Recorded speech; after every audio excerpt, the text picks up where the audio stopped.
Sage Wanderer here, and welcome to my van down by the river. So I wanted to address a video that was made by a YouTuber. I won't name him, but he was a guy who made his bones on YouTube by being a van dweller, and hashtag van life.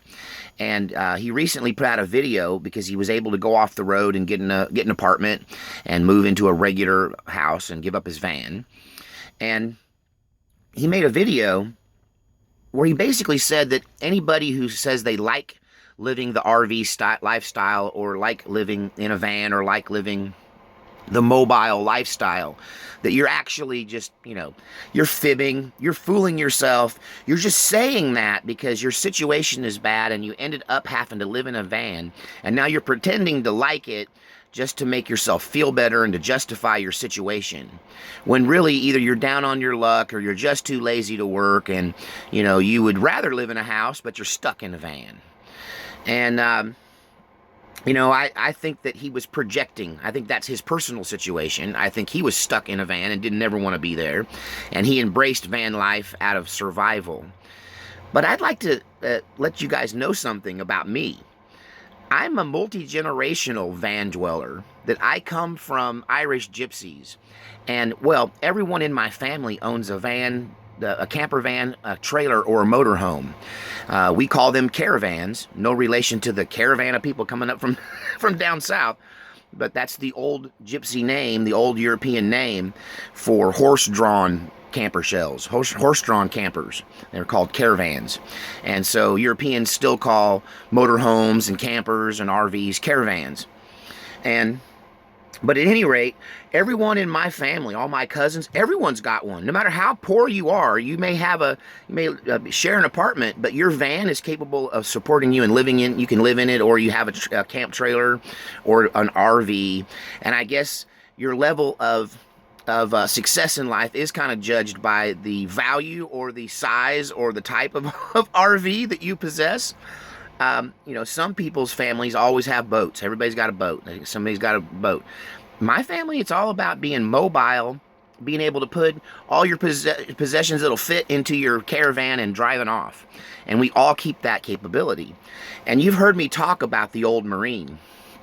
And the old Marine actually retired into van life. He lived in a 38-foot Airstream motorhome when he finally stroked out for the last time and went to a wheelchair and had to be taken care of.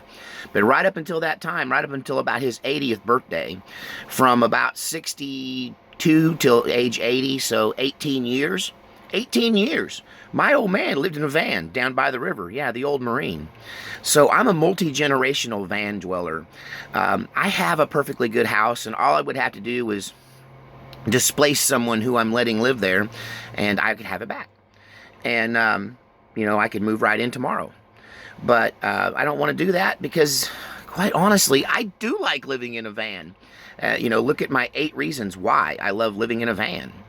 And I'm going to do another 8 reasons why I don't like living in a van. There are downsides. I'm not saying it's a perfect life, and it is definitely not for everyone. In fact, I don't think I've known anybody that's not in my family that would really do well in a motorhome or in a camper or a trailer. You have to think smaller. You have to reduce your life to a smaller size. And you have to like kind of tight and close spaces. You have to be a really precise person. You have to know where all your body parts are, or you'll knock over your cup of coffee every time you stand up and turn around. You'll knock something off the counter. I mean, you kind of have to be agile and coordinated and detail-oriented to successfully and comfortably live in a small space like this.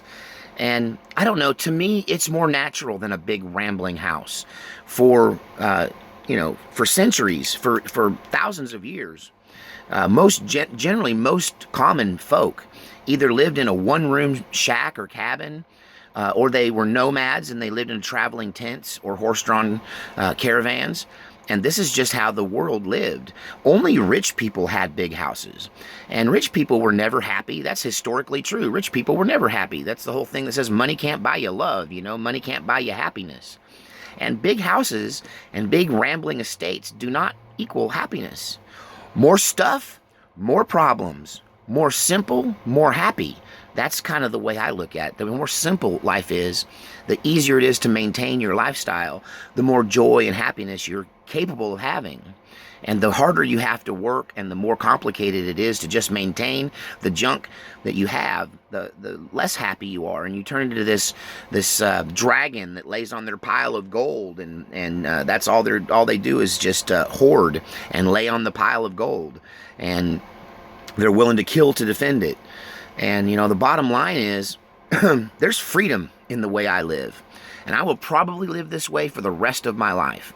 I would have lived this way through all of my life, but van life is not conducive to raising kids. You kind of got to have at least that one bed, at least that one room shack to give a child some stability. And there's unfortunately, there's this stigma attached to how I live. But had the world not embraced van life, if hashtag van life had never been a thing, if people had never gone online and showed their lifestyle, I'd still be living just how I live right now, because this is a multi-generational lifestyle that goes back into antiquity with my family.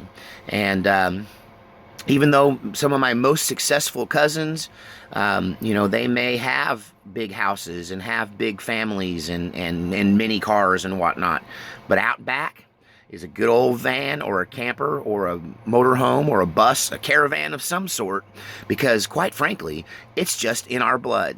All right, we'll talk to you later. So, look forward to hearing from you again, and we'll give you some more wisdom from down by the river.